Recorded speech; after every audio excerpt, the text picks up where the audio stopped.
Yes, a new means of spreading news and knowledge had arrived. But in those days, the daily newspaper was still our main window on the world. The post-war period brought post-war crime. There was a wave of murder and fraud.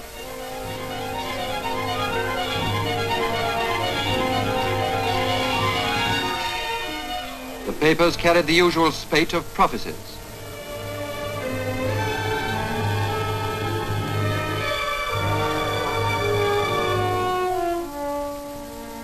A newspaper epitaph for a newspaper man. By his striking methods, Lord Northcliffe had revolutionized the British popular press. If dog bites man, that's not news. But if man bites dog, that's news. In July 22, a society wedding. The bride, Miss Edwina Eire, the bridegroom, Lord Louis Mountbatten.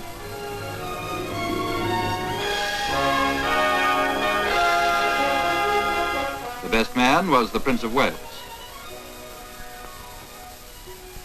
In India, the leader of the non-cooperators, Mahatma Gandhi, aroused the ire of the British Raj. Sir James Barrie made his last public appearance as Rector of St Andrews. With him that day was the famous actress Ellen Terry.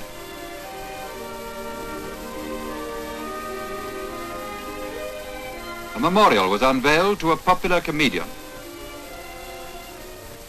Present at the ceremony was the comedian's son. A small paragraph of January the 3rd foretold a big story. In Dublin, a new flag took the place of the Union Jack. By a treaty with Britain, Southern Ireland had become the Irish Free State. In the streets of the capital, the relics of anti-British revolution were swept away, and British troops marched out for good.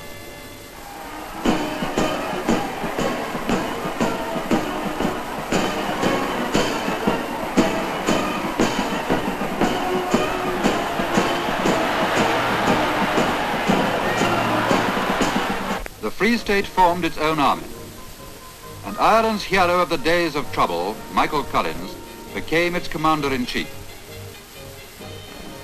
Thousands flocked to enlist in the new force. And it was strange indeed that these first soldiers of a free Ireland donned British uniforms dyed green.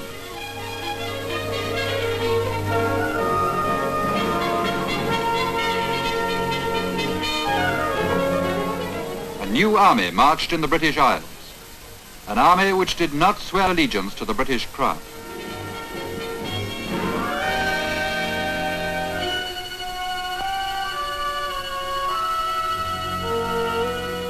Sir Ernest Shackleton, explorer and poet, died on an Antarctic voyage. At his own wish, he was buried amid the snows of South Georgia, 5,000 miles from home. His ship, the Quest, drove on into the polar ice. The twilight and evening bell, and after that, the dark. And may there be no sadness of farewell when I embark. But most of the news of 1922 was news of trouble. Trouble in a restless world. If winter comes and spring be far behind, If winter comes, can spring be far behind? On the Ram, the great strike of gold miners reached the pitch of revolution.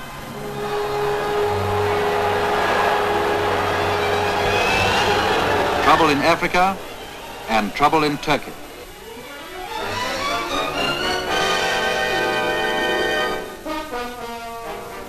A war between Greece and Turkey reached its climax.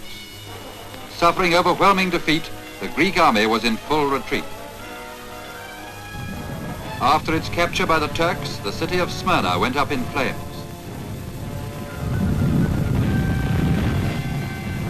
There were terrible stories of massacre and pillage.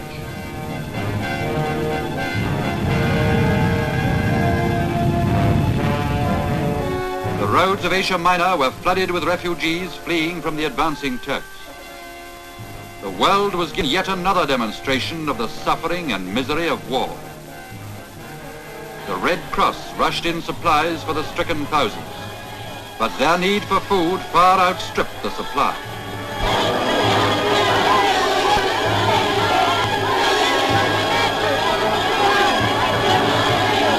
And, worst of all, the conflict threatened to spread. Allied troops occupying the Dardanelles reported that Turkish forces under Mustafa Kemal had entered this forbidden zone. Here were all the makings of another world war.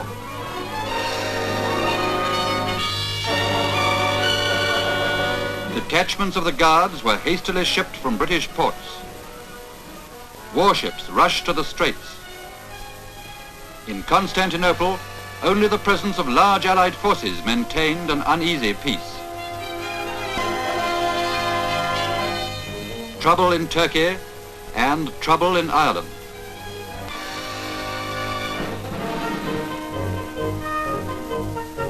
The Free State Treaty and the Irish leaders who had signed it were denounced by the die-hard anti-British, chief amongst them de Valera.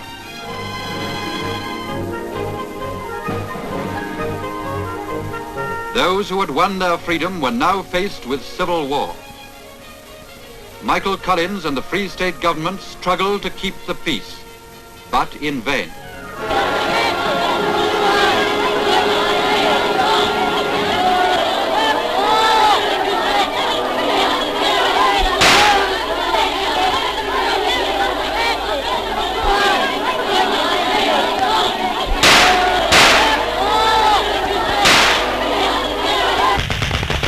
For the second time in 10 years, war in Dublin.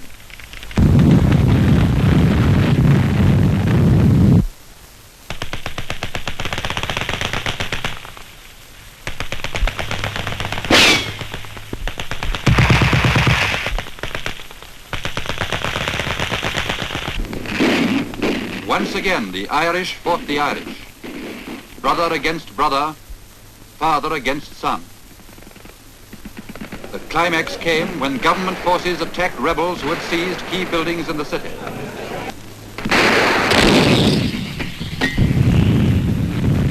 In the forecourts, the rebel Rory O'Connor made a death or glory stand against the Free State artillery.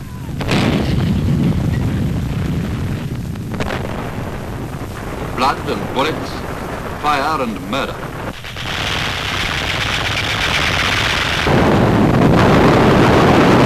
Trouble in Africa, trouble in Turkey, trouble in Ireland. If winter comes, can spring be far behind?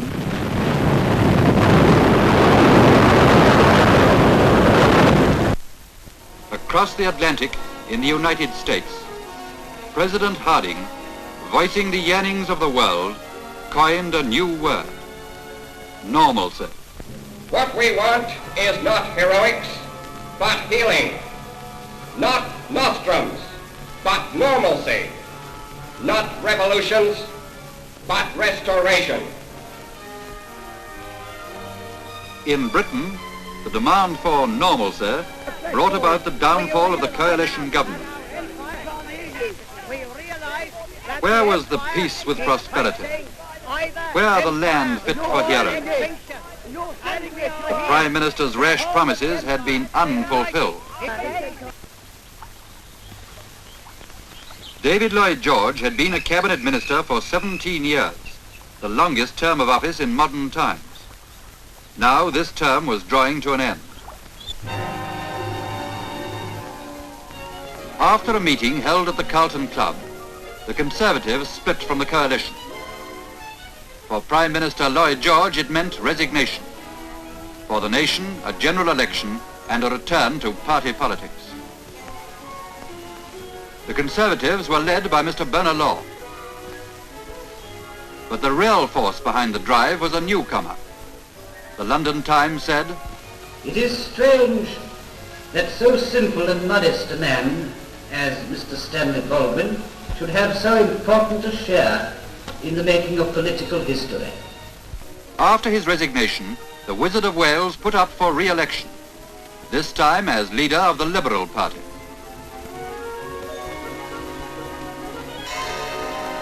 The country went to the polls, and the results were sensational. The Liberals were swept aside. The Conservatives won the day. And for the first time, Labour became the official opposition. Its leader, Ramsay MacDonald. At Dundee, a prohibitionist, Mr. Scrimgeour, soundly defeated his opponent. The latter, recovering from food poisoning, had to be carried to the poll. Mr. Winston Churchill, Liberal. Into number 10 went Bernard Law and the Conservative Cabinet. Bernard Law's slogan was a new version of normalcy. Tranquility. He said, "There are times when it is good to sit still and go slowly." La torbide forze occulte, nemiche della nostra Italia e della nostra rivoluzione.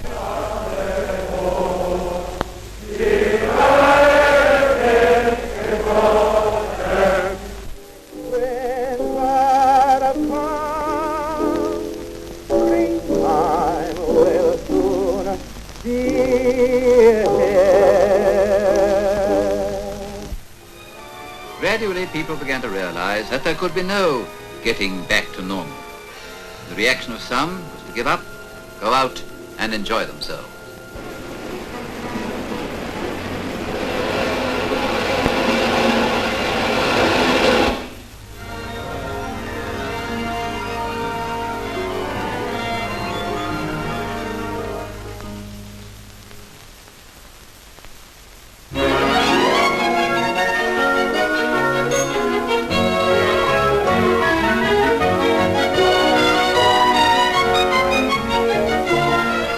The escapist mood of 22 was reflected in the shows of 22.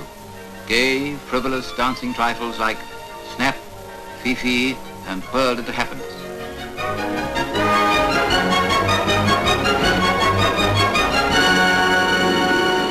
Audiences delighted in the antics of Stanley Lupino.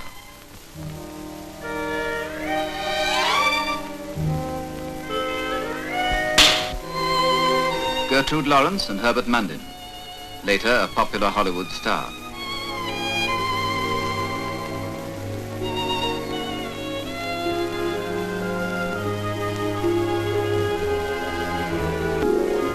Alfred Lester, in a sketch portraying the railways of the future of 1940. A.W. Bascom in one of his female impersonations.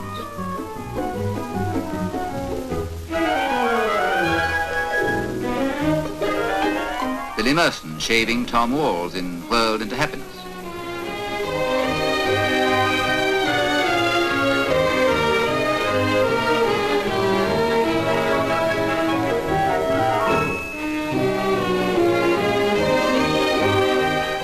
Jack Buchanan sparring as battling butler.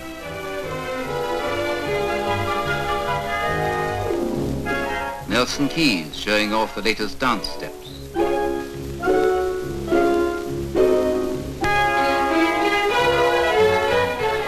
Mayfair and Montmartre with Lady Tree, and in the Dance of the Incas, the exotic Alice Delicia. After the shows, the cabarets.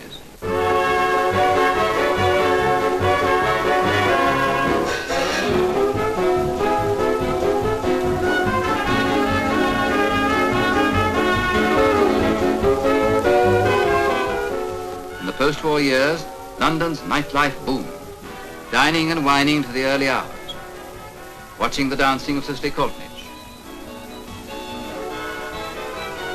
the fooling of Jack Hogan, enjoying the company of such stars as Leslie Hansen.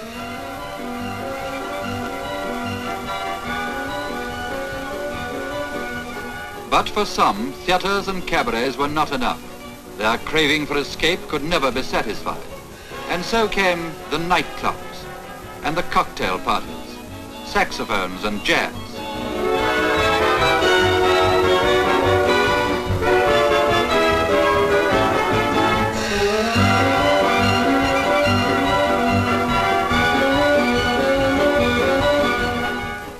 cynicism and syncopation, they danced their way from one year into the next.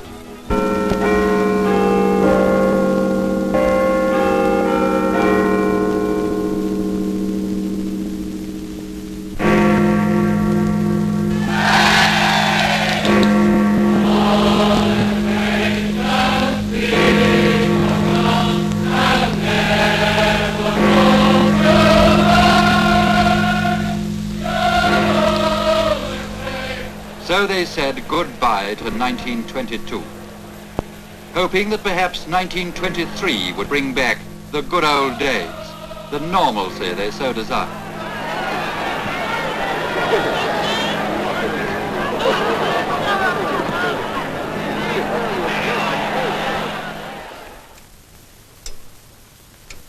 That was 1922, a year of unrest, depression, frustration and escape. A year in which men, by striving to recapture their past, lost their future. As the years passed, Britain wandered into apathy, appeasement, and a second world war.